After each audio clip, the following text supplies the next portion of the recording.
Estamos em São Paulo, no dia 23 de maio de 2012, mais especificamente no estádio do Pacaembu, uma quarta-feira à noite, dia de Libertadores. O local onde Corinthians e Vasco se enfrentam tá assim.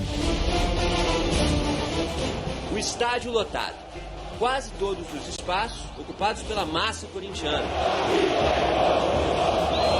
Quando depois de uma falta, aos 17 minutos do segundo tempo, a bola sobra no pé de Alessandro, que chuta em cima do atacante do Vasco, Diego Souza. Depois da dividida, ele sai completamente livre em direção ao gol e fica cara a cara com o goleiro. Você pode até saber o que vai acontecer agora, mas para entender a verdadeira importância desse momento, eu preciso voltar um pouco no tempo.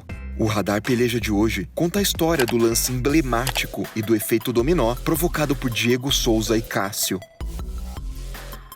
Primeiro, presta atenção nos dois times que estão em campo. A rivalidade entre Vasco e Corinthians, que teve muito destaque no fim dos anos 90, agora se encontrava numa eliminatória de Libertadores. Fora dos gramados, não existe aliança alguma entre as torcidas, pelo contrário. E naquele momento eles podiam ser considerados dois dos melhores do país. No Campeonato Brasileiro anterior, o Corinthians foi campeão na última rodada e o Vasco ficou com vice. E essa Libertadores aconteceu num momento decisivo na vida desses clubes.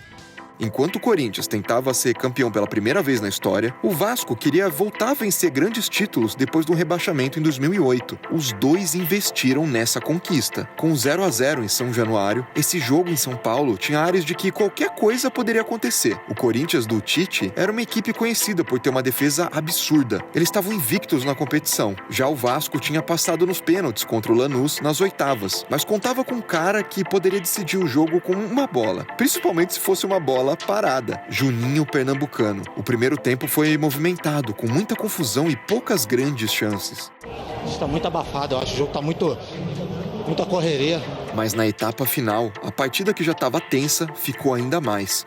O 0-0 levava a decisão para os pênaltis e o Corinthians começou a pressionar em busca do gol. Enquanto o time atacava, a torcida, chamada de Bando de Loucos, empurrava. Mas talvez o torcedor mais maluco naquela noite não estava na arquibancada, e sim no banco de reservas. O técnico Tite reclamou, até que depois de uma falta não marcada no Paulinho, ele simplesmente perdeu a cabeça. O árbitro Leandro Voaden não quis conversa e expulsou o Tite do banco. Mas em vez dele ir pro vestiário ou ir pro camarote, resolveu se enfiar no meio do bando de loucos, junto com o diretor Edu Gaspar. Então se eu falei que o mais maluco tava no banco, retiro o que eu disse, ele tava na arquibancada dali pra frente. Você já imaginou um técnico fazendo isso? E se o Corinthians é eliminado e ele tá ali no meio da galera?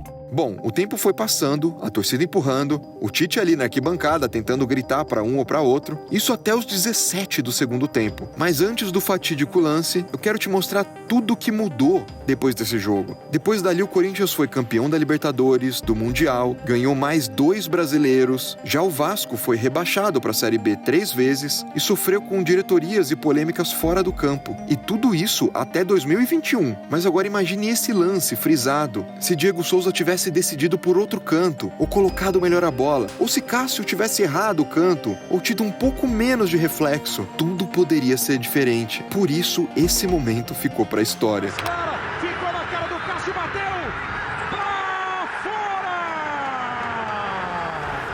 O Cássio salva o Corinthians!